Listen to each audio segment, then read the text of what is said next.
La mort vient de frapper l'Angleterre à la tête.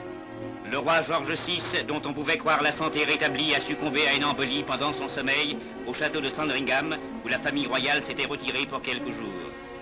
Dès l'annonce de la funèbre nouvelle, une vague tristesse a déferlé sur le pays tout entier. Et sous un ciel plus bas qu'à l'habitude, Londres a pris le deuil du roi.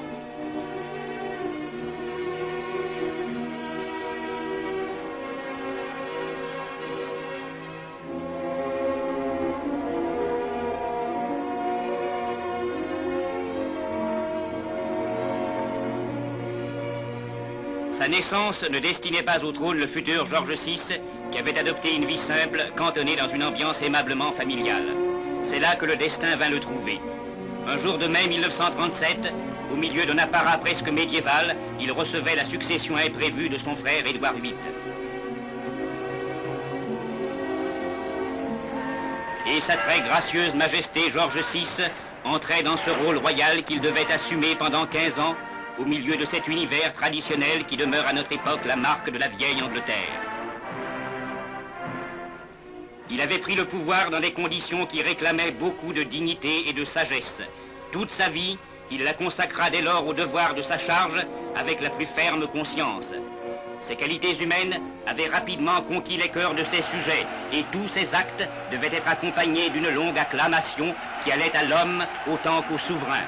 C'est que George VI évoquait parfaitement aux yeux du peuple anglais ses fortes vertus de conscience, de simplicité et de courage.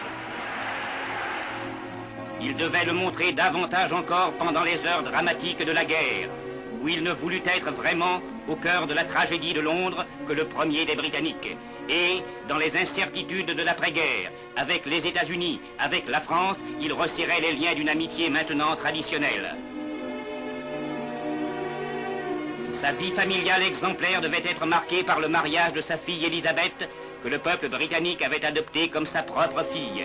Et les portraits de famille devaient, de jour en jour, populariser, après la naissance du petit prince Charles, puis de la petite princesse Anne, l'image de la famille royale comme la plus symbolique de toute l'Angleterre. Et c'est justement à sa famille que George VI consacra son dernier geste en saluant le départ de sa fille.